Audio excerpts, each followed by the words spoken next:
Welcome to the Private School Leader Podcast, where private school leaders learn how to thrive and not just survive as they serve and lead their schools. I strongly believe that it is possible to have a long and happy and fulfilling career as a private school leader. And my passion is to help you figure out exactly how to do just that, right here on the Private School Leader Podcast. And I'm your host, Mark Minkus. So when I come home in the evening from an event at school, my wife asks me the same question. And so it could be back to school night or the middle school dance or the band concert or graduation. And my wife will ask me when I get home, she will say, "How did it go?" And I'll usually say good or great or it was awesome or just something generally positive because our events generally go pretty well. And I say good. And she reminds me that that's worthy of celebration. And now I know what she means, but years ago when she first started asking me this question, she would say that you should celebrate that because you do the same amount of work whether the event is a success or not. And I always remember that, and now when she asks me the question, it's kind of shorthand for me to remember to celebrate. Because if you do think about your back to school night or one of your other events. If it goes really, really well, if everyone leaves happy, if the logistics were perfect, everything went just perfectly, then that's the same amount of work and planning and logistics and everything else that you put into it is if it didn't go well. And so that little pause to nod your head and kind of celebrate, it's worthy of celebration. But here's the problem. As private school leaders, we're always about what's next. What's next, what's next, what's next. And so why are we like that? Well, there's a couple pretty legitimate reasons. We are so busy, and we just are on from one thing to the next thing. And let's face it, we rarely take time to celebrate any accomplishments. And here's another quote that I want to drop on you. And I heard it many years ago, and I don't know where it came from, but it says, when you do the impossible, it becomes part of your job description. And I wonder if you ever feel that way as a private school leader. When you do the impossible, it becomes part of your job description. It just becomes expected. You do this amazing thing. You pull off this elegant solution to a complex problem. You pull off this event that somehow landed in your lap at the last minute, and it goes incredibly well. And then, it's just expected that the next time that the same thing will happen. But here's the problem. If we go from thing to thing and from event to event and from crisis to crisis and from problem to problem, and we never pause to acknowledge it or celebrate it in any way, that is not a recipe for long-term success as a private school leader. So on today's episode of the Private School Leader Podcast, we are going to make sure that you take time to celebrate these 6 accomplishments. What are they? Number 1, getting to the end of the year. Number 2, events, year-end events, but events in general. Number 3, keeping everyone safe. Number 4, celebrating your students. Number 5, celebrating your teachers. And number 6 is to keep your integrity intact. So before we jump into today's topic, I want to remind you that I do one-on-one coaching. And if you've got any value from listening to the podcast, I would love to work with you one-on-one. And I'd love to take my experience of 32 years as a private school leader and help you to feel less overwhelmed and frustrated, or if you are feeling that way at school, or perhaps you're a brand new leader, perhaps you're kind of losing your joy in leadership, or perhaps you're moving from a school to another school, or you're moving from a division head to up into the role of head of school. Whatever the situation is, I can help you because I've been there and I've done all of those things and experienced all of those things. And so I work with private school leaders all over North America, some international, and I would really, really love to work with you. And so if you're interested in learning more, about one-on-one coaching with me, go over to theprivateschoolleader.com/coaching. That's theprivateschoolleader.com/coaching to learn more about that. And then I also want to give you a free resource that can help you have better conversations and build better relationships with the parents at your school. And this is called How to Use Verbal Judo to Have Better Conversations with the Parents at Your School. And verbal judo is a communication strategy that focuses on using words to de-escalate conflict and resolve disputes. And George Thompson and Jerry Jenkins wrote a book called Verbal Judo, The Gentle Art of Persuasion. And George Thompson has personally trained over 200,000 law enforcement officers and has lectured on verbal judo to over 1 million people in person. And it's all about using persuasion to de-escalate high-stress situations. Well, that sounds like a tool that would be pretty good to be in your toolbox as a private school leader. And so you can grab this guide over at theprivateschoolleader.com/judo. Again, the how to use verbal judo to have better conversations with the parents at your school. It's a 9-page PDF, and you can grab that guide for free over at theprivateschoolleader.com/judo.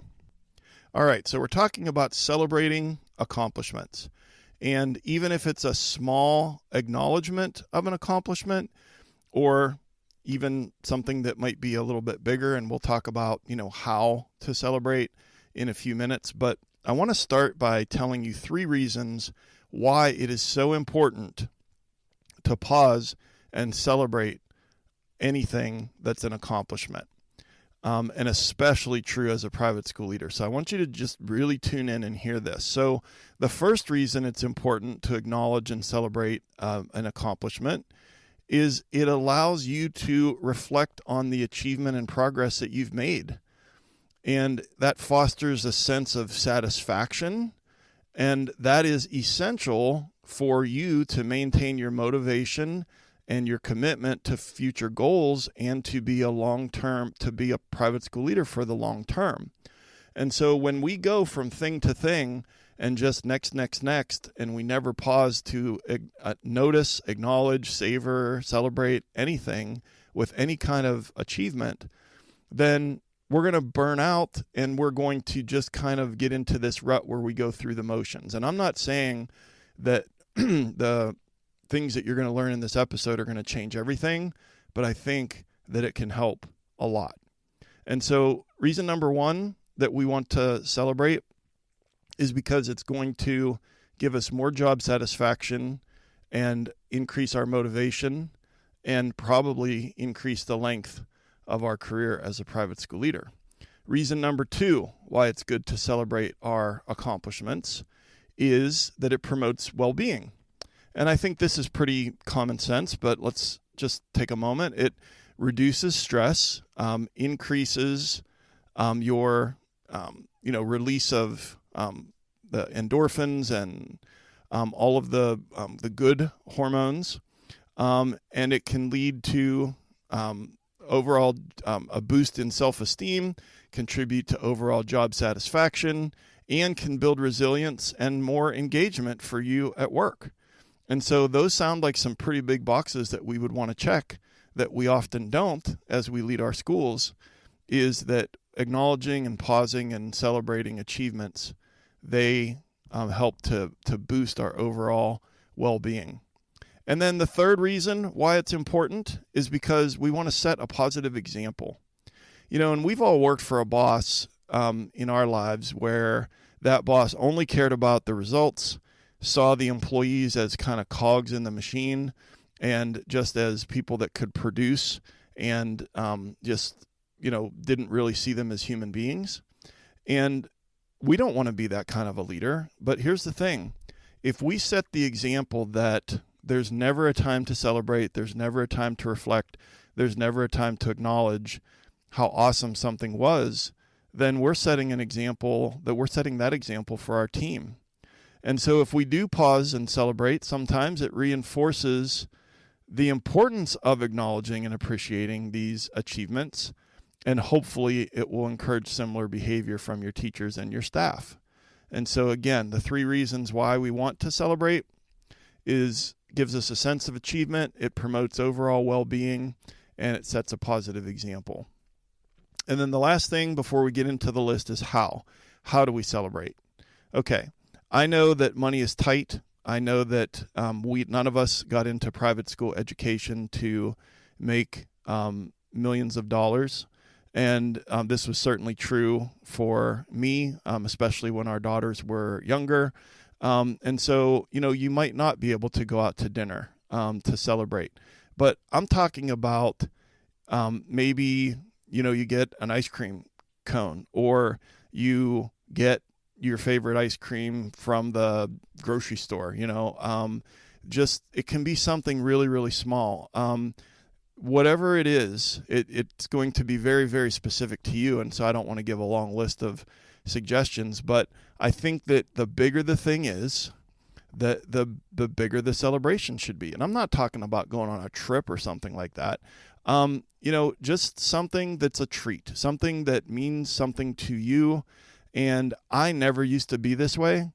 And so I want to give you one example, and then we'll move on to the list. So I've been at my current school this is my 12th year. And when I hit the 10-year mark, we always acknowledge employees when they hit 5 years, 10 years, 15 years, 20 years. So I got this little framed certificate and a little card. And inside that thank you card was a $25 Amazon gift card. And I almost did what I usually do when I get a Starbucks gift card for a holiday or something like that. I would typically give it to my daughters before they moved out. And when I would get an Amazon gift card for something, I would just give it to my wife. But I thought, you know what? 10 years in one place. I was at my first school, head of school for 21 years. And, 10 years in at my current school. So I took that $25 Amazon gift card and I went on Amazon Prime and I found a golf shirt that was like $24.99 or something. And I bought a golf shirt. And I'm so glad that I did, because when I wear that, then I kind of remember that's my 10-year anniversary shirt.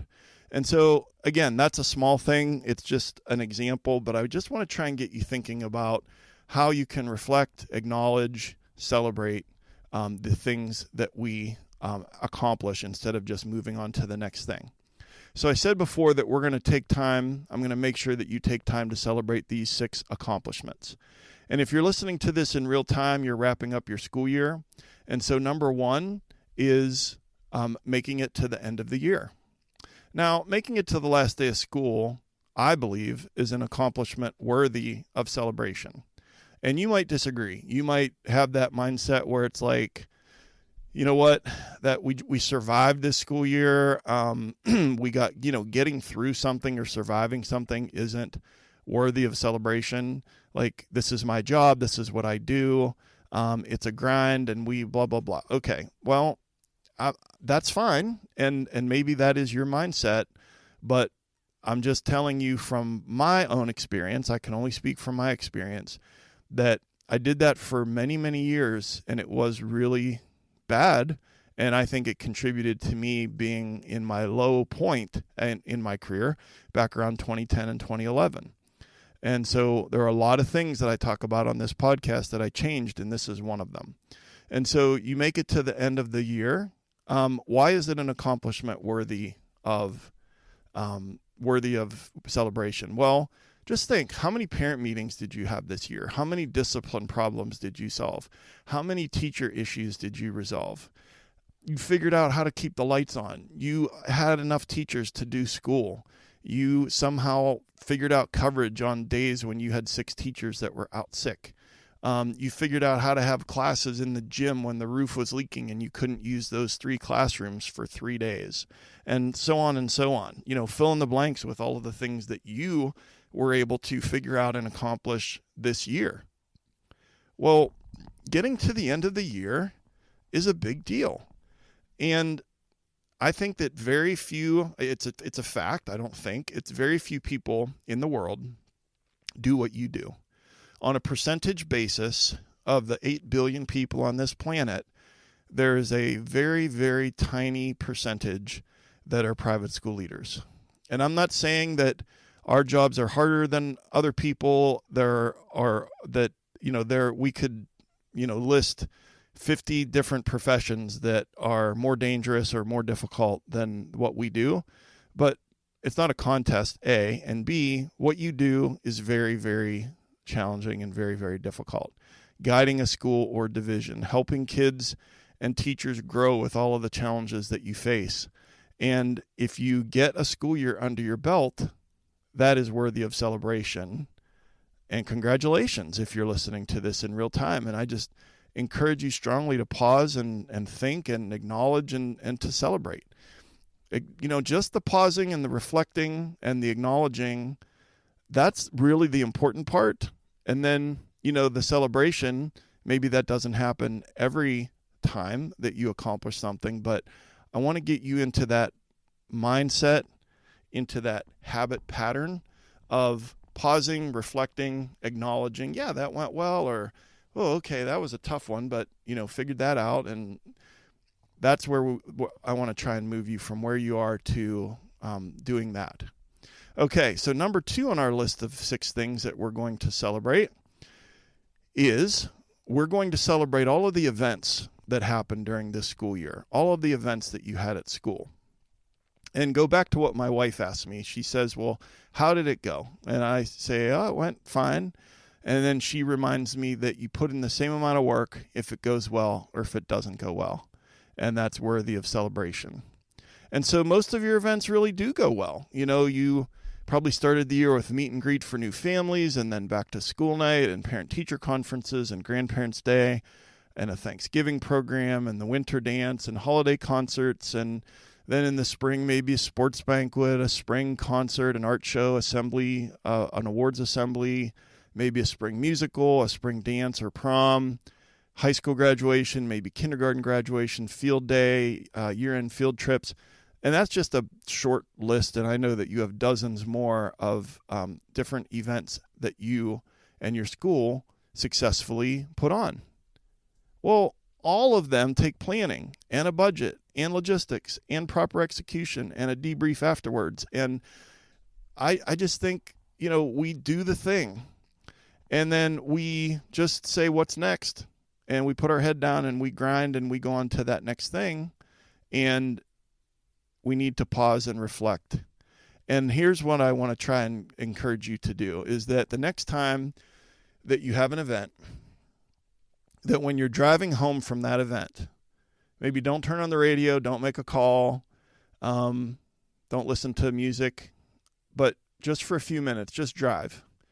And just think about the good things that happened at that event. So for example, for me, like the spring musical, maybe there was a kid who doesn't really shine in other places in the school that got that chance to shine. Or maybe at an awards assembly, there's that hardworking kid who got recognized and acknowledged for all of their hard work. And just whatever it is, that if you will just pause and think about what went well and think about 1 or 2 things that really stood out to you that made you feel good, that is a way to kind of get that into a habit. And that's also called habit stacking. That's from the book Atomic Habits by James Clear, is when you do something that you stack a habit onto something that you do anyways. Well, you're either going to drive home from an event, or if you live close to the school, you're going to walk home. So if you get into the habit of after an event, you reflect and kind of acknowledge and celebrate, then that will start to become a habit for you. Okay, we're to number 3 on our list. And number 3 is that you kept everybody safe during this school year. If you're listening to this in real time, your school year is drawing to a close. And I think it's important that you celebrate the fact that you kept everybody safe. And just acknowledge that some schools, I just want to acknowledge that some schools this school year, have dealt with tragedies. The sudden death of a student, the sudden death of a staff member. Some schools around the world have dealt with school shootings, other tragedies, a fire. I'm not saying that everybody was safe all year long. at every single school in the world. That's not going to happen. Tragedies happen. But for you as a school leader, it is a lot of work to keep staff and students and visitors safe. Just think about the entry and into your building and visitor passes and background checks and making sure that everyone has up-to-date clearances and keeping the playground safe and making sure everyone at recess duty is doing a good job, and your PE teacher, and transportation to field trips and away games, and everything else that goes along with field trips, with food allergies and medications, and just the long list of things that a school does to keep everyone safe. It's the most important thing that we do, and it is a really, really big deal. But we know that just kind of is like, oh, okay, yeah, that's my job. I keep everyone safe. That's what I do. Okay. It doesn't hurt to take a minute at the end of a school year and say, we kept everybody safe and everyone's okay. And that is worthy of reflection, and it's worthy of celebration. Okay. Number 4 on our list is to celebrate our students. And I always say that I get a front row seat for the transformation from the first day of 4th grade to the last day of 8th grade. I always say that's the best part of my job, is the front row seat for that transformation. And I'm a division head, intermediate school and middle school division head. And I think about our graduating class, and I think about who has grown the most academically and who has grown the most socially and emotionally with their growth mindset and with their courage and with their effort and attitude and mindset. And I encourage you to do the same thing, because I think that we are so day to day with our students, so focused on putting out fires, so focused on going from urgent matter to urgent matter, that we don't zoom out to see that whole picture. And so I would encourage you to do that as you think about the graduating class at your school, think about who has grown the most, and think about what they were like when they were younger and what they're like now. That's why we do what we do. And so I'm thinking right now about a girl in 8th grade. Our school goes up to 8th grade, and 8th grade graduation is right around the corner. And in 4th grade, she cried almost every day. Just very stressed and, a lot of stuff. But over the course of time, she grew into this young lady that is now president of our No Place for Hate chapter, and was one of the leads in the spring musical, and just has this confidence and this personality. She's an unbelievable artist. Just all of the things that are worthy of celebration, to just see that transformation from the first day of 4th grade to the last day of 8th grade. Well, you have a front row seat for that as well. And so what I would encourage you to do is just pick a grade, and just think about, well, who has grown the most academically and who has grown the most socially and emotionally. And like I said before, this is why we do what we do, to just help make a difference in the lives of kids. Like, this is our big, compelling reason why we do what we do, but we treat it like it's no big deal. And so I think it's worthy of celebration. And I think that if you just take some time and pause and reflect, especially at this time of year, that it will make a difference, because you made a difference in the lives of those kids. And number 5 is to celebrate our teachers, and you've made a difference in the lives of these teachers. And so, it's worthy of celebration as you wrap up a school year to think about your teachers. Well, first of all, you interviewed and hired teachers, you found teachers, you helped them grow. Most of us as school leaders wish that we were in classrooms more often and that we did more observations. I hear that often from my coaching clients, that, man, I really wish I had more time to, be in the classroom, and I help them with that. But don't focus on what you didn't do. Focus on what you did do. Think about 2 teachers that showed the most growth this year. Think about 2 of your teachers that, just off the top of your head, that you think grew the most from the first day of school until now? Well, now think about a teacher in a situation where they went above and beyond when a kid needed help, okay? And then you could think about a teacher that went above and beyond for a family. A family was really struggling, and this teacher went above and beyond to help that family. And then think about a teacher that doesn't complain and doesn't gossip, but just shows up every day and works really hard. And think about a teacher that sees a situation unfolding that looks a little bit like, boy, could really use some help. And that teacher just walks up and says, how can I help?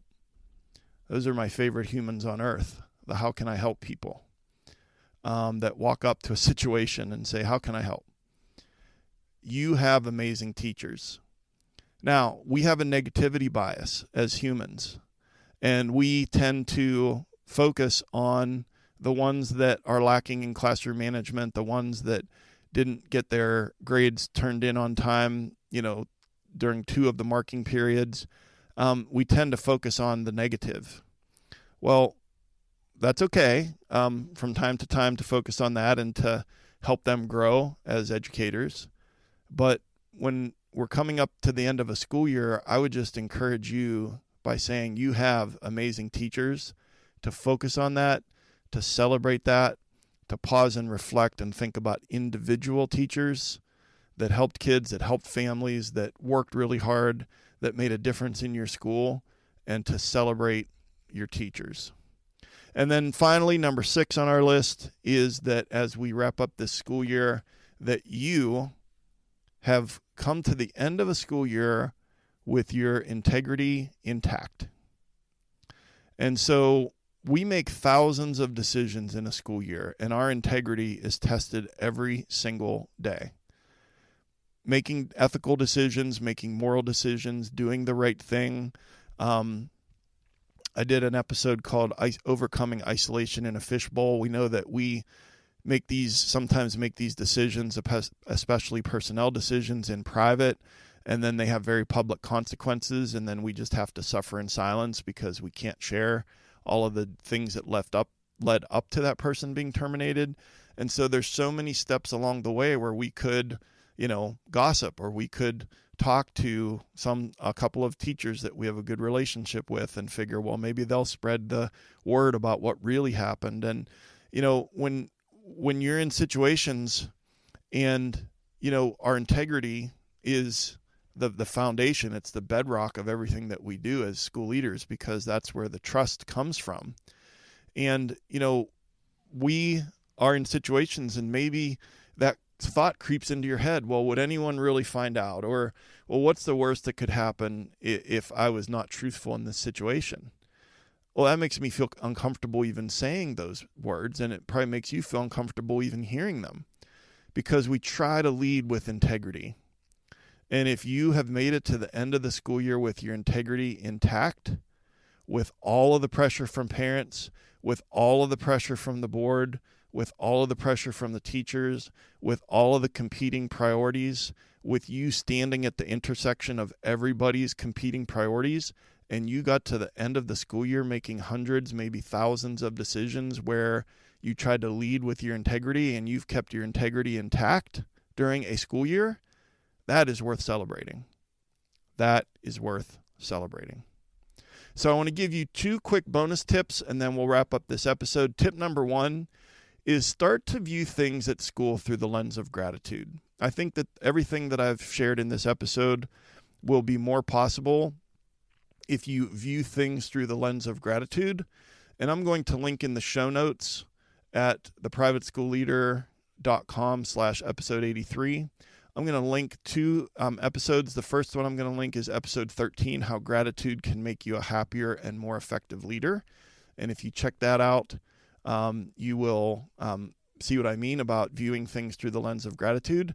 And then tip number 2 is to start a portfolio. And if you don't start a portfolio, just to start 2 Google Docs. One is a positive comments Google Doc, and another is an accomplishments Google Doc. And I did an episode on this. It was episode 37. The title was This One Thing Will Make You a Happier and Better Compensated Leader. And I'll link that in the show notes as well. And I'm telling you that we have short memories and we have a negativity bias, and we live our lives at school at a breakneck pace, and that this positive comments Google Doc and an accomplishments Google Doc that you just add to here and there over the course of the year can be a huge game changer for you. So view things through the lens of gratitude. Start 2 Google Docs. Those are the 2 big tips. And so what are our big takeaways from today's episode? Make sure that you take time to celebrate these 6 accomplishments. Number 1, making it to the end of the year. Number 2, all of the events during the year. Number 3, keeping everyone safe. Number 4, celebrate your students. Number 5, celebrate your teachers. And number 5, celebrate that you kept your integrity intact. And I like to end every episode with a call to action. And I would like for you this week to take 15 minutes and just reflect on the accomplishments of this school year and to celebrate, whatever celebrate means to you. But the first step is to pause and reflect and then celebrate. All right, let's wrap it up. Just a quick reminder that I've got a brand new resource for you called How to Use Verbal Judo to Have Better Conversations with the Parents at Your School. And I've taken several important strategies from the book Verbal Judo and the Art of Persuasion and applied them very specifically to your life as a private school leader. And you can grab that at theprivateschoolleader.com/judo. That's a 9-page PDF, How to Use Verbal Judo to Have Better Conversations with Parents at Your School, at theprivateschoolleader.com/judo, just as a thank you for listening to the podcast. And then another reminder that I do have some coaching client openings, and that I would love to work with you one-on-one to help you if you're in survival mode and you want to start this next coming school year thriving, or if you're starting out as a new leader or you're starting out as a current leader at a new school, whatever the case might be, would love to help you with all of that. And you can check out more about working with me one-on-one over at theprivateschoolleader.com/coaching. And I'd love to hear from you. Just shoot me an email at mark.o.minkus@gmail.com and maybe share one strategy that you are using that you've learned on the podcast, or let me know your biggest pain point, and maybe that could turn into an upcoming episode. I already mentioned today's episode. The show notes are at theprivateschoolleader.com/episode 83. And wherever you listen to the podcast, if you would please review and rate the podcast, that helps push the algorithm, helps push it out as suggested content to private school leaders all over the world. And I'm on Instagram at the Private School Leader and Twitter at the PS Leader.